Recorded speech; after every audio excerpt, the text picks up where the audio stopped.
what we run into is on the flip side of this transition of the media is a heavy movement towards paid media. And I understand everybody needs to take care of themselves and pay their bills and pay the journalists, right? We want to make sure that everybody has a job, but it's becoming so much that it's almost even just achieving good PR or advertorial or exposure is too expensive for a lot of startups. And growth ups, yeah, they're playing with it a little bit, but investors love press releases and stories in New York Times and Wall Street Journal and MSNBC and all of the big ones. It's just that not every company is going to get on there. The record is for your benefit. And I'm showing up, as I mentioned before, as an investor for the last 30 plus years, consulting for as many years, coaching businesses for the last 15 plus years, mostly technology firms. And I started this space that we call peers on demand. It's a really good way to be able to connect trusted advisors, clients, as well as people in between or both. And the opportunity, of course, is that we can do business, refer business, actually do collaborative ventures. And that's the idea that I have is CoVentures. With all the peers coming to us to be able to provide thoughts, ideas, recommendations, many of them are looking for funding, either internally to grow their business or to be able to get more clients to do that, as well as looking for investments or private equity. We have a couple of sessions like that. And so in bringing them together and doing masterminds, last year we did quite a bit of space into cybersecurity, creating a cybersecurity academy where businesses could train themselves and protect themselves and through education. And some security.world spaces, vertical markets like healthcare that is getting affected by cybersecurity to be able to protect them. Other peers that provide services like consulting aids with government grants, commercial incentives, if you qualify. And it's a multi-million-dollar environment, depending on the size of the business or organization.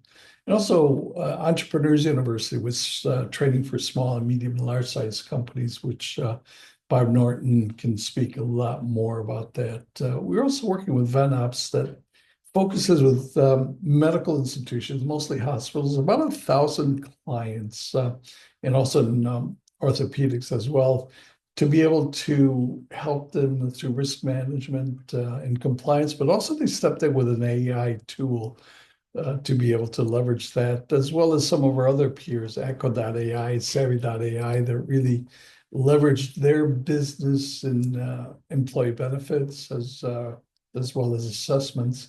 And also with Continuum Foundation to be able to look at virtual solutions where blockchain is a big space, where NFT is created out of that, cryptocurrency is created out of that. And so that makes a lot of sense. And so that's the direction that I think the future is taking, or at least it's going to take a certain portion of that. We're also working with Southeast Asia, Rumor.world, also from a philanthropic standpoint with Blackbird Global Foundation. They stepped in with cybersecurity and segued into healthcare, providing healthcare kiosks in the African marketplace, and raised billions of dollars to be able to do that, and through the government, so they can do that in other areas, whether it's recycling or other specific nonprofit areas. Certainly the invitations that you join our community, join our events, join our world of CoVentures, and perhaps consider joining our mastermind group that we have on a weekly basis. You're involved in a lot of different things as a director of finance. You're also involved in investments. So Tom, I wonder if you might share more the big idea that your business has this coming year, 2025, the opportunities for us and everybody else, and maybe the challenge you're facing in your business. But first, let's start with the big ideas going forward. Tom?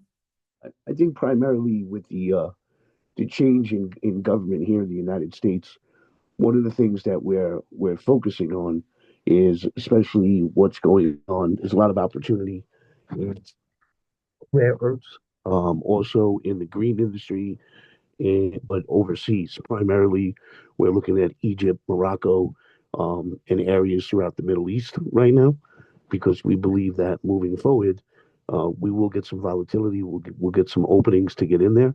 And if you take a country like Egypt, Egypt is very, for a long time, very friendly with the United States, also situated properly with the Suez Canal. They have a large population that is growing. So they're actually very excited to do manufacturing. Also, manufacturing, technology, education, and again, anything that is renewable energy and lowering the global impact of the old way of doing things. On top of that, I would say, what headwinds do we have?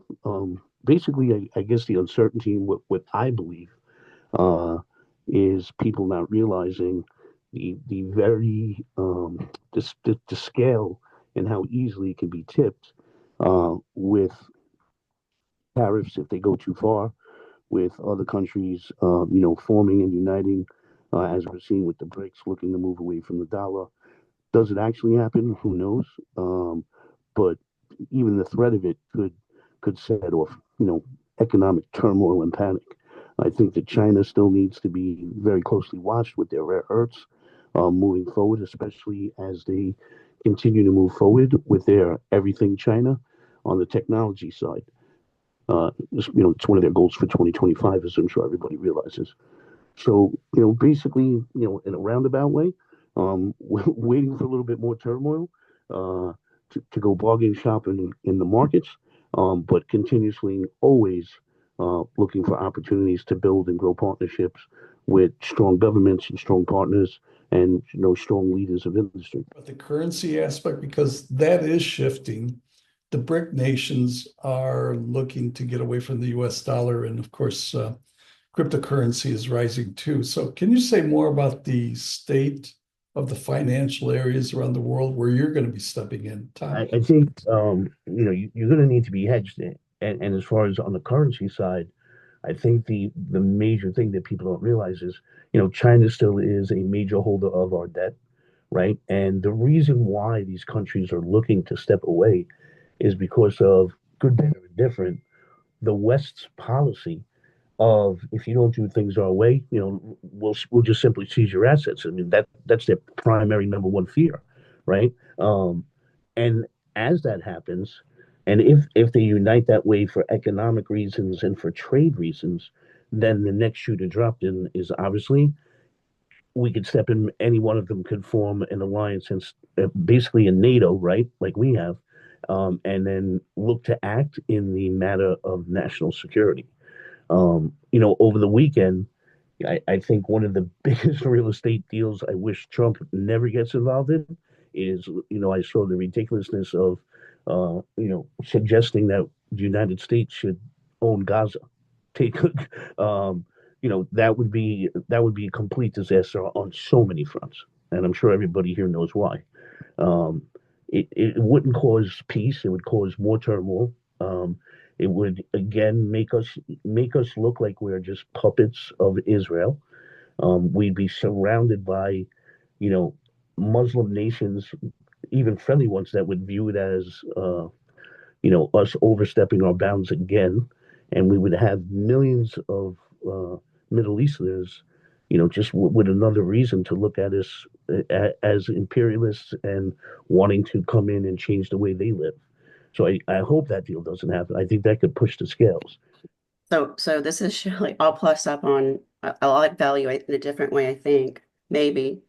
I think what we've done is putting infrastructure into the company and we continue to build it so that we're agnostic of market fluctuation or presidential influence, right? Because those macroeconomics, your proof point is how well can you run at the core without those influences creating those backdrops of those whiplash. And so that's structurally what we're trying to do is create that foundational view to say, hey, you know what to react to appropriately at the right time because that's where you monetize your vision without reaction.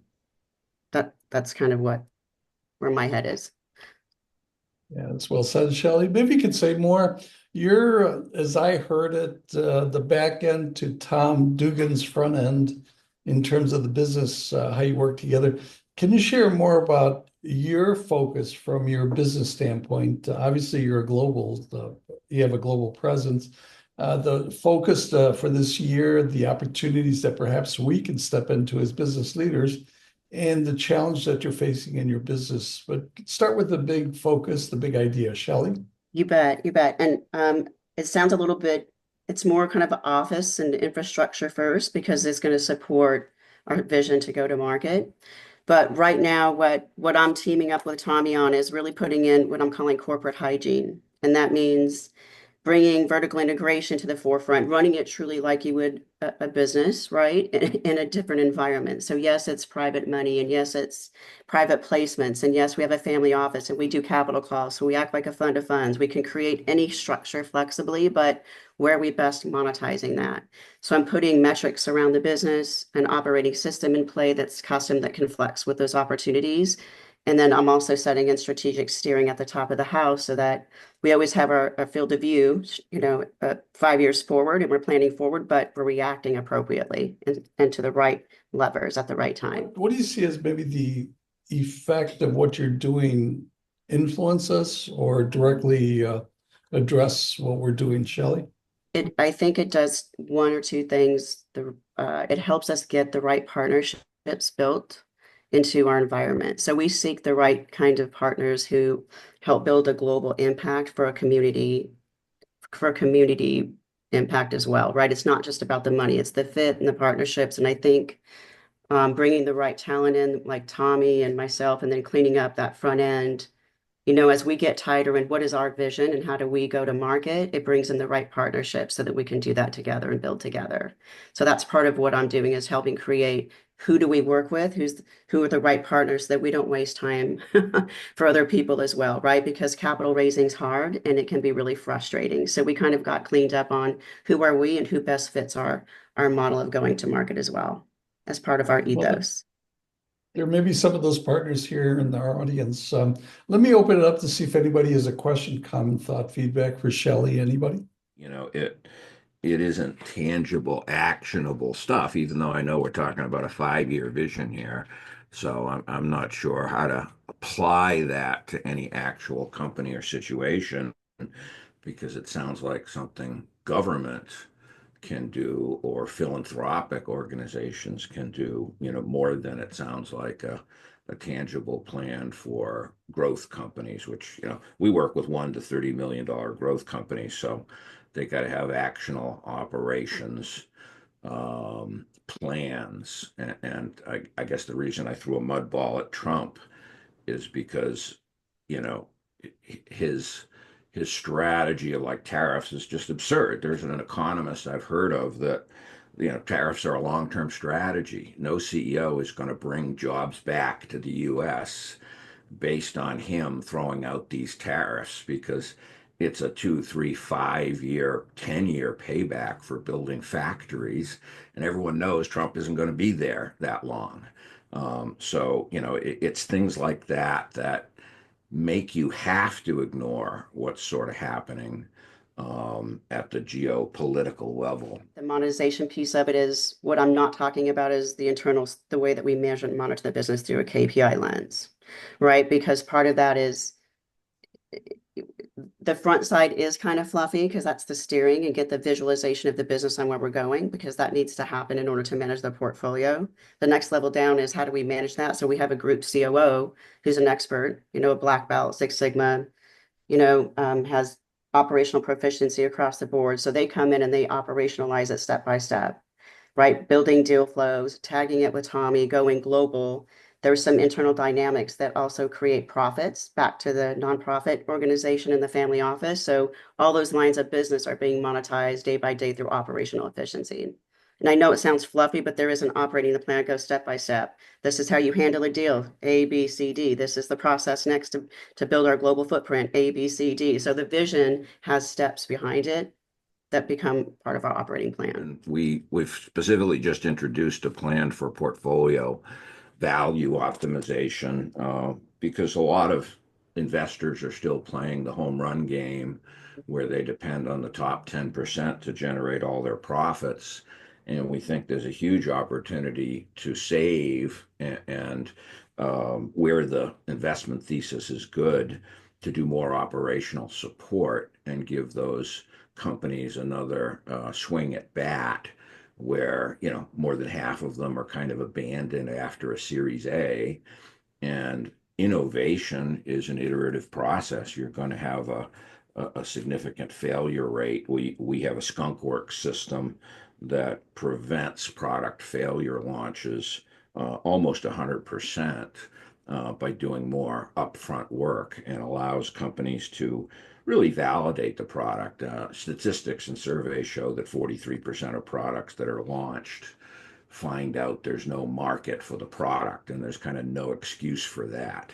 And that happens in big companies more than it happens in startups too. You've got a 90% failure rate in CPG and other product launches, and an 80 to 85% failure rate in significant startups. The tiny percentage that get funded, to currently only 101 in 6,300 companies will ever reach 100 million in sales. And I believe, and it's not a hyperbolic statement, that any company can become $100 million company, because a company is just a legal entity that you put products and services into. And so if you invest and manage innovation and creativity and have good operations, it goes back to the Peter Drucker quote: a company has two jobs, marketing and innovation. And if you do those two things well, you can continue to have sustainable growth and, of course, create competitive advantage. So, that goes back to the fundamentals of entrepreneurship. I think Bob and I might have a lot in common from, at least, from my past. That's what I'm bringing forward, is that discipline, exactly what you're speaking to, which is, it's a portfolio management, regardless of the industry you're handling, like commercialization, where you're doing, propping up innovation with the right profit, right? The right partnerships, and managing that portfolio for the long-term benefit. Enterprise value, prop it up, you know, whatever you need to do to sustain that for scale or sale is really what my experience has been over the past 25 years, whether it's inside of a $26 billion organization that had no funding, or a small startup that didn't know which direction to head and needed the lowest cost of capital, the fastest way possible, and an operating plan to sustain it. So I it's love. great to meet you guys. I'd love to hear your thoughts. I mean, we're just entering the sort of family office and venture capital market to offer our services to them. And we've got 7 figures invested in the IP, with 600 training modules and all kinds of stuff that make it unique. And we're the only company in the world that gives a $10 million valuation bump guarantee for an engagement that will cost between $60,000 and $120,000 over a year, to up level the culture to what we call a Darwinian meritocracy. Love it. Well, Tommy's on with me, so it would be great for us to kind of pull off and maybe do a little call, do an introductory call. I'd love to learn more. Can you share who your ideal partner might be? Because there may be some here that might identify as that. Shelley? You bet. When I say partners, I'm talking about where he behaves as a strategic investor, right? So Cameron, as an investment thesis or investment strategy, goes in not to be an in and out, right? He goes in for long-term value, and he goes in as a strategic investor, hands off. So he looks for deal flow and people that have one experience, have sustainable profit, even if we need to scale that up, but has the same vision that he does, right? So his partnership is, again, about creating value at a community level. So he wants to create a certain amount of jobs per year, 2 million jobs per year. So again, the right partnerships that come in, he wants to have that same ethos. It's not just profit minded. Of course, you're profit minded to create value, but you also want that community impact. And he looks for those kind of human tenants and community level tenants across all of the supply chain, right? So whether it's an attorney that he's looking for to prop up a SME somewhere in his team, or an investment partner, that's always kind of foundationally what he's looking for. And Tommy, can you speak to it too? Because you've been there longer. It depends on the venture. Sometimes I would say we look for partners with a company, and other times we would look to maybe JV with a partner to take on a larger project, whether it be real estate or actually taking a 50% stake in a company. We have 19 areas of business. So he has a pretty wide portfolio there's foundationally what we're doing as well is we continue to also, I'll call it continuous improvement or operational efficiency is always one, win fast, lose fast, and always looking at the deal flow to say, okay, are we monetizing? And it's always about keeping our eye on the measurements, right? So we're creating value for both partnerships. It's not a one-way value stream. Shelley. Let's hear from Jennifer Fortney. She's created one of the top 10 public relations companies in the world. Jennifer, there's a lot to unpack there. People should connect with you. And maybe you could share, what is your big idea? Maybe how are you showing up in 2025, the opportunities that you have for your business and maybe the challenges that you're facing. But first, what's your big idea, Jennifer Fortney? Big idea. Well, so still working on that. When I unwrap it, I will let you know. But we're definitely moving towards really established ourselves as a PR agency over the years and realized that it's just not enough. That with the way the internet is and people's like consumer behavior and search has really impacted the services that we now offer and moving into more of an integrated marketing arena. And we feel like we can better serve our startup clients as well with that knowledge and to be able to help them brand through design and video and be a little bit more diverse and affordable. As far as some of the other things, what's really been on my mind is the decline in media and how that is impacting a lot of things, not just from consumer behavior of how they consume the news and where they consume it, like who are they now trusting as their sources, and that really certainly shifts what we do. So I'm constantly watching the media industry, and we're transitioning in how we communicate with consumers, even outside of just PR. But the media industry for us is that the volatility there in a lot of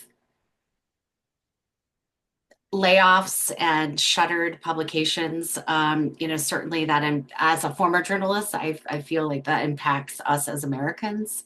And how we resolve that, we don't know. But the fact that Wall Street Journal let go of people and now they're going to rely on somebody like Kim Kardashian potentially, I know it's just hypothetical, but to deliver news to people. So that's a big change in our society that we're still trying to figure out.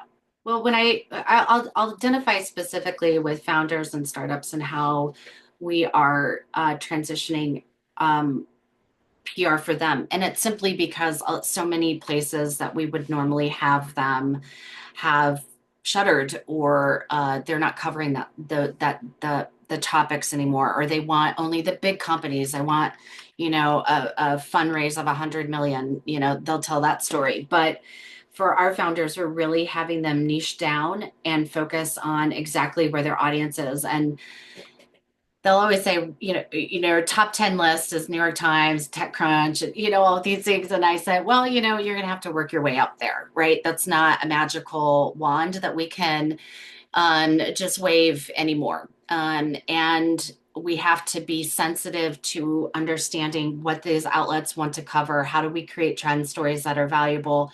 But most importantly, we're educating them every day on the emphasis of don't worry about the New York Times, worry about your industry publications, worry about becoming an expert.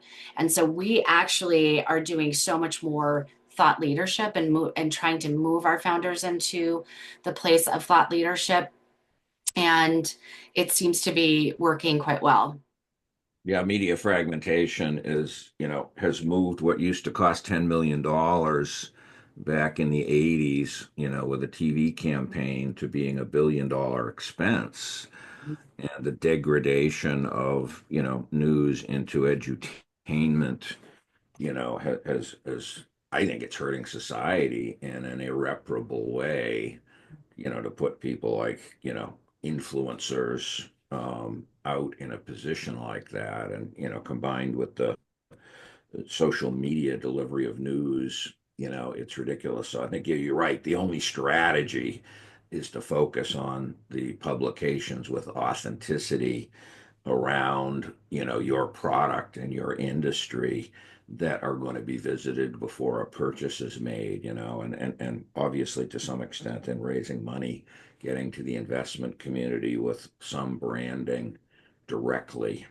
I'd be interested to know if you guys have heard of Vibe, the new TV campaign that allows any small company to target metro areas as well as time slots and shows on TVs, and create TV campaigns that might cost as little as a few $1,000s, that use the insertion of the local ads capability that's now available with streaming that was, it was never a capability before. That could be transformative to help small companies build brands. Absolutely. And there is a ton of conversation in the industry about connected TV, which is essentially what that is.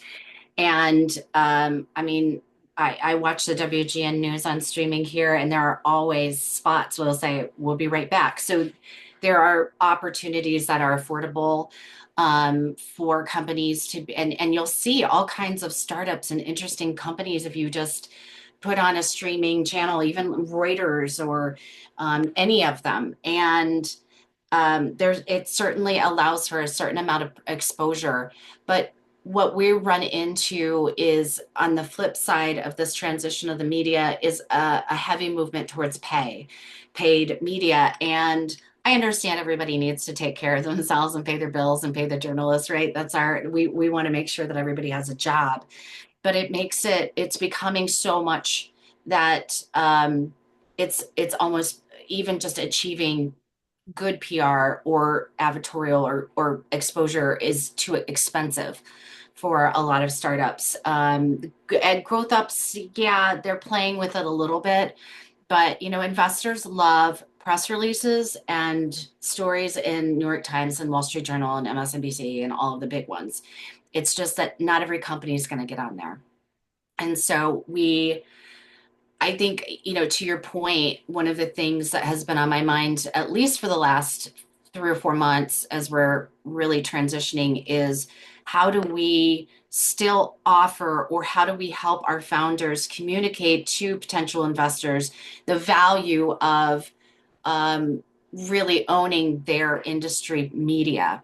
And whether that be podcasts or online, digital, or print, and that it is more valuable than New York Times, and which you can tout, and that's great. But until you are at the point where you have a story for them, you're not just going to get in tomorrow. So that's kind of something we're working on right now, is figuring out this balance between paid, but then also helping founders communicate and feel very confident in their ability to attract customers through niche media in particular.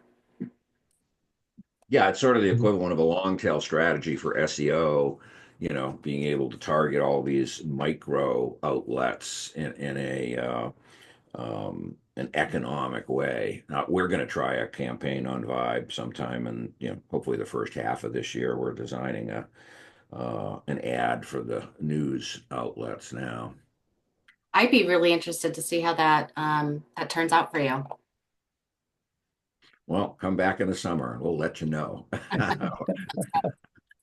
Let's hear from Javier Solis. Javier comes from an accounting background, specifically for Latin American market, part of a 250 units in 32 states, I think you said, Javier. I wonder if you might share, what's the big idea? I think we all understand taxing and accounting, but maybe is there a big idea in your business this year, opportunity, maybe challenge that you're facing? But first with the big idea. Javier, welcome.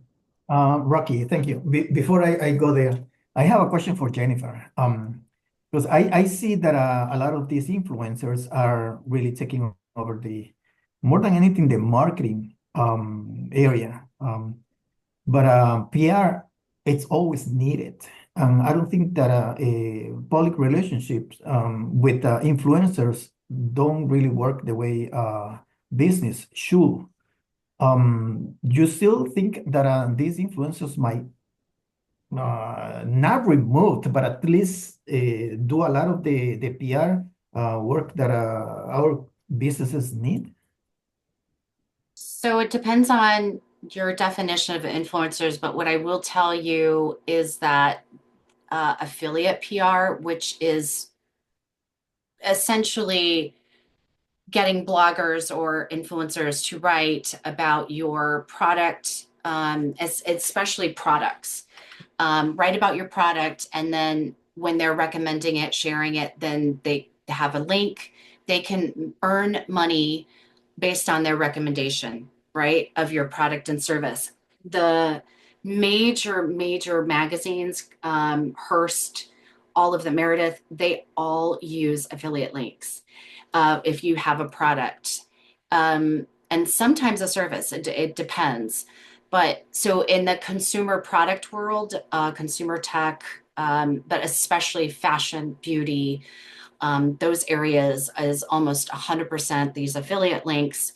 And you essentially connect with, you build up a platform, you connect and invite in as many influencers, if you will. They could be micro influencers with a blog with, I don't know, 2,000 followers.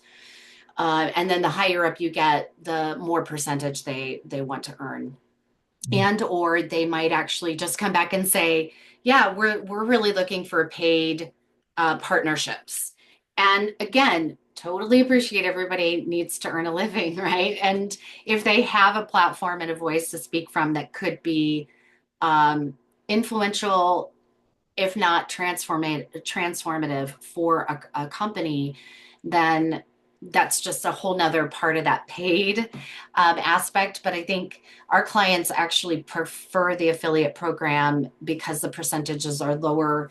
And then as they build up, they can spend more money. That from an influencer standpoint is really what we're seeing.